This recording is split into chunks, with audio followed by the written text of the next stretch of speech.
सो दोस्तों, एक और नया दिन और मैं बलजीत परमार हाजिर हूँ एक नई कहानी, एक नया किस्सा लेकर। आज एक बार फिर बात होगी अंडरवर्ल्ड के सरगना अरुण गवली की। कुछ दिन पहले हमने उसकी बेटी की शादी की बात की, आपको सब अच्छी लगी। लेकिन आज एक और हादसा हुआ है ऐसा, ऐसी खबर आई कि सुप्रीम कोर्ट ने अरुण गवली की जमानत खारिज कर दी है। 2007 में मुंबई में एक शिवसेना के कारपोरेटर कमलाकर जमसंदेकर का कत्ल हुआ था। राकेश मारिया तभी मुंबई पुलिस में थे। उन्होंने इस केस की पैरवाई की और चलते चलते अरुण गवली को अदालत के जरिए सेशन कोर्ट में कत्ल का दोषी पाया गया दूसरे लोगों के साथ, और उस केस में उम्र कैद की सज़ा हुई। उसके बाद अरुण गवली ने हाई कोर्ट का रुख किया और हाई कोर्ट ने सेशन कोर्ट का फैसला बरकरार रखा। करते करते 2008 से अरुण गवली जेल में है कारपोरेटर जमसंदेकर के कत्ल के केस में। और उसके बाद फैसले आते हैं। आपको मालूम है कि अरेस्ट तो पहले हो जाती है, जमानत तो होती नहीं, कोर्ट का फैसला बाद में आता है, लेकिन तब तक आपको जेल में ही रहना पड़ता है। तो एक तरीके से अरुण गवली 2008 से ही जेल में है और आज 2025 हो गया। 17 साल का समय उसको जेल में व्यतीत करना पड़ा है। बीच में कभी कभी वो बाहर आ जाता है, कभी बेटे की शादी के लिए, कभी बड़ी बेटी की शादी, कभी छोटी बेटी की शादी। चलो, ये चलता रहता है। और कानून में ऐसी बातों का संज्ञान होता है कि उनको पैरोल मिल जाती है, छुट्टी मिल जाती है, आ जाते हैं और वापस जेल चले जाते। अभी छोटी बेटी की शादी के लिए अरुण गवली ने नागपुर बेंच, जो हाई कोर्ट का है, मुंबई हाई कोर्ट का, वहाँ से उसको 28 दिन की पैरोल मिली थी, छुट्टी मिली थी। कोई इतराज़ नहीं है। लेकिन तभी उसकी जो फाइनल हीयरिंग थी सुप्रीम कोर्ट में, जो उसकी ज़मानत की अर्जी इस कारपोरेटर जमसंदेकर के कत्ल केस में फाइल की थी, उसकी डेट लग जाती है। और वहाँ पे दो सुप्रीम कोर्ट के जज, उनकी बेंच ने अरुण गवली की ज़मानत अर्जी खारिज कर दी। सुप्रीम कोर्ट ने कहा कि हम बॉम्बे हाई कोर्ट के फैसले के साथ सहमत हैं और उसमें कोई दखल अंदाजी नहीं करना चाहते। अब दोस्तों, इसका मतलब क्या है? क्या अब पूरी उम्र अरुण गवली को जेल में रहना पड़ेगा, या अभी भी उसके पास कोई ऐसा हथियार बाकी है, कानूनी दाव पेच बाकी है, जिसका सहारा लेकर वो एक बार फिर कोई अपील कर सकता है? तो हमने अपने वकीलों से बात की। ये पहला केस नहीं है अरुण गवली का। इसके पहले काफ़ी सारे लोगों को रियायत मिल चुकी है, जिनमें वसई विरार के डॉन भाई ठाकुर, जिनको सुरेश दुबे कत्ल केस में रियायत मिली। हालांकि उनको उम्र कैद की सज़ा थी, लेकिन क्योंकि उन्होंने 20 साल से ज़्यादा सज़ा भुगत ली थी, जेल में उनका आचरण, कैरेक्टर अच्छा था, इसलिए उनको जो होता है, जो उनकी सज़ा होती है, उनको प्रीपोन करके भेज दिया जाता है। एक तरह की ज़मानत मिल जाती है जो सुप्रीम कोर्ट की और कानून की धाराओं के नीचे फिट बैठती। अगर आपका आईजी प्रिजन जो है वो और दूसरे जो डिपार्टमेंट्स हैं सरकार के, वो आपकी अपील से सहमत होते हैं तो कोर्ट्स भी आपकी बात मान लेती है। लेकिन अरुण गवली के केस में सुप्रीम कोर्ट ने कोई बात नहीं मानी। भाई ठाकुर रिलीज हो गए, अब अपने घर में विरार में रह रहे हैं। पिछली इलेक्शन में भी जो महाराष्ट्र असेंबली की इलेक्शन हुई तो उन्होंने अपने भाई और भतीजे के लिए बहुत काम किया, घर घर जाके, गलियों कूचों में जाके प्रचार किया। लेकिन माहौल कुछ ऐसा था, दौर कुछ ऐसा था कि उनकी कोई नहीं चली। एक ज़माना जब उनके एक इशारे पे वसई विरार झूम उठता था, उनके कहने पे हर काम करता था, लेकिन इस बार उनका अपना परिवार उनसे मुनकर हो गया। वही वसई विरार के लोगों ने भाई ठाकुर के परिवार को वोट नहीं डाली और उनका भाई और भतीजा हतेंद्र ठाकुर और क्षितिज ठाकुर दोनों इलेक्शन हार गए और दोनों जगह पे बीजेपी के प्रत्याशी जीते। और जैसे कहते हैं जख्मों के नमक छिड़कना, उसका उदाहरण ये थी कि जिस सुरेश दुबे के कत्ल केस में भाई ठाकुर को उम्र कैद की सज़ा हुई थी, उसी परिवार की एक गृहिणी जो है लेडी, वो इनके भाई को हरा के जीत जाती। अब लगता तो ऐसे है कि ठाकुर परिवार की जो सल्तनत चलती थी, वहाँ पे जो एक इनका जो नाम चलता था, जो हवा चलता था, वो कहीं ना कहीं बहुत बड़े लेवल पे कम हो गया है। लेकिन दोस्तों, फाइनेंशियल क्लाउड जो होता है, आपका राजसी दबदबा तो कम हो जाता है, लेकिन फाइनेंशियल क्लाउड अगर आपके पास है, पैसा है आपके पास, तो आप कुछ भी खरीद सकते हो। तो एक तरीके से भाई ठाकर के परिवार को उतना बड़ा झटका नहीं लगा जितना किसी और को लग सकता था, जिसके परिवार के दो मेंबर एमएलए की इलेक्शन हार जाए। खैर, इसी तरह पप्पू कलानी उल्लासनगर का अनडिस्प्यूटेड लॉर्ड किंग बादशाह, वहाँ उसको भी उम्र कैद की सज़ा हुई थी। उसने भी बहुत लंबा समय जेल में रहने के बाद अप्लाई किया, अथॉरिटीज़ उसके साथ सहमत हो गई। जेल प्रशासन ने क्लीन चिट दे दिया कि बहुत अच्छा आदमी है, ये तो बहुत शरीफ आदमी है, बहुत अच्छा व्यवहार है। अरे भाई, पैसा क्या नहीं करवा लेता। अगर आपको जेल में रह के सब सहूलतें चाहिए तो आपको पैसा खर्च करना पड़ता है, जो सब लोग करते हैं। वो भाई ठाकुर हो या पप्पू कलानी हो या कोई भी हो, बिना पैसे के जेल के मुलाजिम आपको कोई फेवर नहीं देते, क्योंकि उन्हें मालूम है कि जब आप जितने बड़े मर्जी सरगना हो, कुछ हो, लेकिन इस समय आप जेल में हो और जेल में आपको जो चाहिए उसके लिए आपको खर्चा करना पड़ेगा। तो ये बड़े बड़े डॉन लोगों की मजबूरी भी हो जाती है। हमने देखा है कि छोटा राजन और दाऊद इब्राहिम के जो करीबी जेलों में थे, उनको जेल के अंदर अच्छी खासी सहूलतें देने के लिए लाखों रुपए रोज़ के खर्च करने पड़ते हैं। संजय दत्त की एग्जाम्पल भी अपने पास है, कैसे लाखों रुपए खर्च किए सुनील दत्त ने संजय दत्त को जेल में सुरक्षित रखने के लिए और उसको उसके मनपसंद की सहूलतें देने के लिए। भले अपना बहुत बड़ा फाइनेंशियल नुकसान सुनील दत्त का हुआ, लेकिन अपने बेटे को खुश रखने के लिए खर्चा किया। इसी तरह बड़े बड़े लोग जो मुंबई अंडरवर्ल्ड के जेलों में थे, अब तो उनमें से काफ़ी मर भी गए, वो भी करोड़ों रुपये उन्होंने खर्च कर दिए अपने 8-10 साल जो जेल में गुजारे। उनकी कमाई भी हो जाती थी, जेल में बैठ के विपरौतियाँ मांगते थे, जेल में बैठ के धंधे करते थे, जेल में बैठ के समझौते करवाते थे, सेटलमेंट करवाते थे।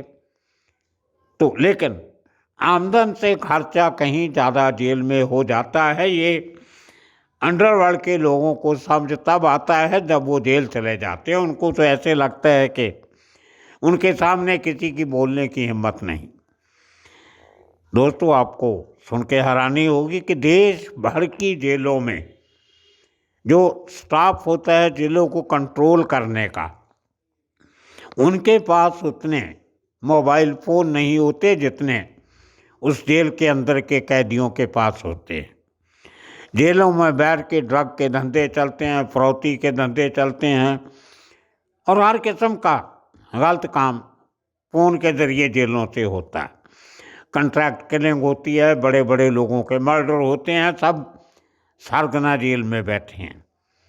ये मोबाइल फ़ोन के ज़रिए होता है या जेल के अथॉरिटीज़ के मुलाजमों से मिल के होता है, जो अंदर की बात किसी न किसी तरीके से बाहर उनके कारिंदों को पहुंचा देते हैं। और दोस्तों, जब जब तक डॉन जेल में है तो वो जिंदा होता है, क्योंकि जेल में उसके ऊपर जो इल्ज़ाम लगते हैं वो बहुत सारे अदालतों में ठुकरा दिए जाते हैं।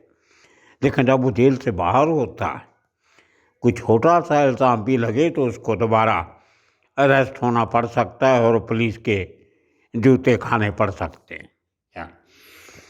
अब अरुण गवली को जो अपील की थी सुप्रीम कोर्ट में ज़मानत की कारपोरेटर जमसंदेकर के कत्ल के बाद, वो खारिज हो गई है। अब लोगों का ये कहना है कि अरुण गवली का क्या होगा, ये बड़ा सवाल खड़ा हुआ है।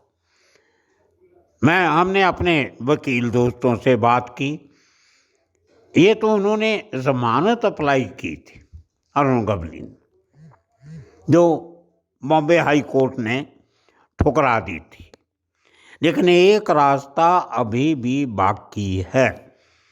वो रास्ता, जिस रास्तों को अपनाकर भाई ठाकुर और पप्पू कलानी और कुछ और बड़े लोग कामयाब हुए और जेल के बाहर आ गए, लेकिन वो रास्ता इतना आसान नहीं है। अगर वो रास्ता इतना आसान होता तो इन पप्पू कलानी और भाई ठाकुर के पहले से जेलों में बंद लोग, जिनमें कुछ एग्जाम्पल मैं आपको दे सकता हूँ।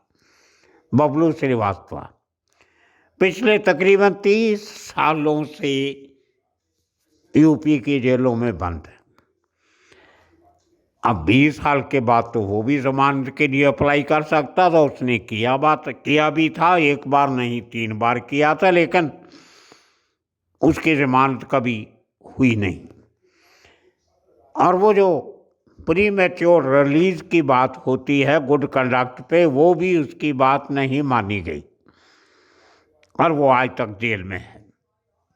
उसी तरह सुभाष सिंह ठाकुर, ये भाई ठाकुर का कोई रिश्तेदार नहीं है, भाई ठाकुर महाराष्ट्रियन ठाकुर है, वो मराठी बोलते हैं, और जो सुभाष सिंह ठाकुर है वो उत्तर प्रदेश का रहने वाला है, उसको मराठी नहीं आती, वो हिंदी बोलता है। सरनेम दोनों का एक है, दबदबा भी काफ़ी तरह एक जैसा है। दोनों अपने ज़माने की खूंखार किस्म के अंडरवर्ल्ड के कारिंदे रहे हैं। खैर, सुभाष सिंह ठाकुर भी तकरीबन पिछले 1992 के बाद आज तक जेल में है। 25 साल अभी के, 8 साल वो, 33 साल, 30 साल से ज़्यादा उसको भी हो गए, लेकिन अभी तक उसको जेल से बाहर निकलना नसीब नहीं हुआ। हालांकि उसने एक और तरीका अपना रखा है, वो अपनी एक बीमारी का बहाना लगा के वाराणसी मेडिकल कॉलेज हॉस्पिटल में रह रहा है। 5-6 साल से हॉस्पिटल में।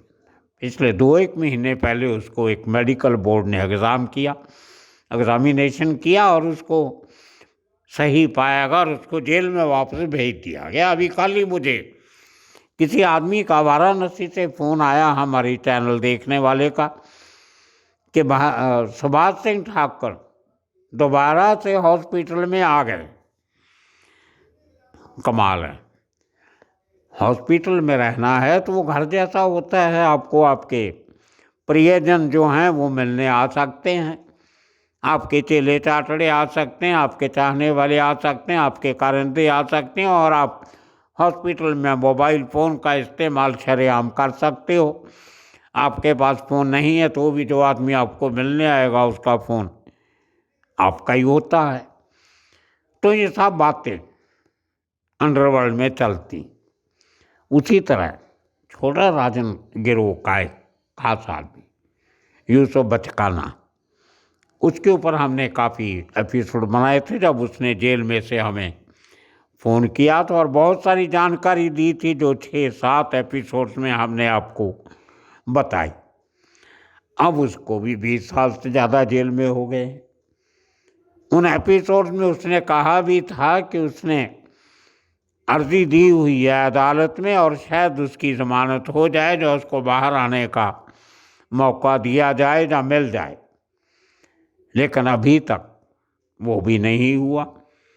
यूसुफ बचकाना आज भी जेल में है। अब देखने वाली बात ये होगी कि अरुण गवली अब अपनी प्री मैच्योर रिहाई की अर्जी कब देता है। अब ये बड़ी इंटरेस्टिंग बात है कि पिछले 17-18 साल में अरुण गवली ने जितनी बार भी जेल से बाहर आने की इजाज़त मांगी तो पूरे समय से वो वापस जेल में गया। एक लंबा चौड़ा रिकॉर्ड उसने प्रिपेयर कर लिया है कि मैंने कभी भी जेल के या अदालत के हुक्मों की अनदेखी नहीं की है। जितने दिन की छुट्टी मिलती थी उतने दिन की काट के वापस आ जाता था। अब ये सारा रिकॉर्ड उसने बना के रख लिया। अब जब वो फिर हाई कोर्ट में अपील करेगा कि मेरी 20 साल का भी एक 1.5 साल के बाद अपील कर सकता है, करेगा, फिर हाई कोर्ट में कार्रवाई होगी। अब इसका जो पुराना रिकॉर्ड है वो जेल में बहुत अच्छा होगा, तो हो सकता है कि जिस तरह भाई ठाकुर को और पप्पू कलानी को रियायत मिली है वो अरुण गवली को भी मिल जाए। हो सकता है, कोई बड़ी बात नहीं है, कानून की बात है। अगर हाई कोर्ट से नहीं मिली तो फिर अरुण गवली सुप्रीम कोर्ट का दरवाज़ा खटखटाएगा। तो ले दे के लगता ऐसे है कि आने वाले 4-5 साल तक मामला कुछ गड़बड़ रहेगा और तब कि इनकी सज़ा भी कोई 22-23 साल की हो जाएगी। उम्र भी हो जाती है आदमी की। लेकिन बाकी लोगों की तरह अरुण गवली का भी जेल में बैठने के बाद कोई क्रिमिनल कार्रवाई सामने नहीं आई। इक्का दुक्का आई थी, लोग पकड़े गए, लेकिन अदरवाइज शांति है। हालांकि उनके नाम से बहुत कुछ अभी भी चल रहा है। लोगों के हफ्ते वफ्ते तो आ ही रहे हैं जो उनके शुभचिंतक हैं, जो पहले पैसा देते थे अब भी दे रहे हैं। बाला शायद कोई अमाउंट में कमी हुई हो तो दूसरी बात है, लेकिन बहुत कुछ बना लिया भाइयों के नाम पे, बेटों के नाम पे, रिश्तेदारों के नाम पे। लेकिन अभी आज के दिन में सब शांति है। तो कभी सुना नहीं कि कोई इनके गैंग के किसी मेंबर ने कुछ नया कांड किया हो। अब गैंग तो शायद खत्म ही। उसी तरह अमरनाथ का गैंग भी खत्म, भाई ठाकुर का गैंग खत्म, पप्पू कलानी का गैंग खत्म। क्योंकि अगर वो लोग दोबारा, उनको शर्तों पे छोड़ा गया है, पप्पू कलानी को और भाई ठाकुर को, अरुण गवली को भी छोड़ा जाएगा तो शर्तों पे छोड़ा जाएगा।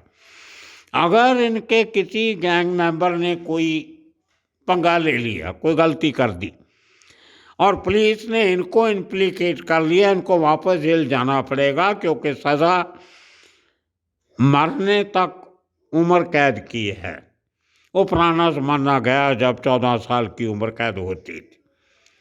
सो ये बड़ी सीरियस कंडीशन होती है। शायद इसीलिए मुंबई और उसके आसपास के इलाकों में अंडरवर्ल्ड की गतिविधियों से थोड़ी शांति है। अगर इन बड़े बड़े गैंगस्टर्स को कानून की शर्त का डर नहीं होता कि हम कुछ और करेंगे तो फिर पकड़े जाएंगे, ये डर नहीं होता तो शायद महानगर में इतनी शांति नहीं होती।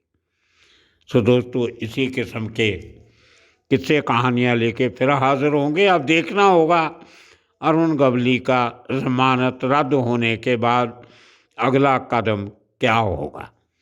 सो आप सबका बहुत बहुत शुक्रिया, धन्यवाद।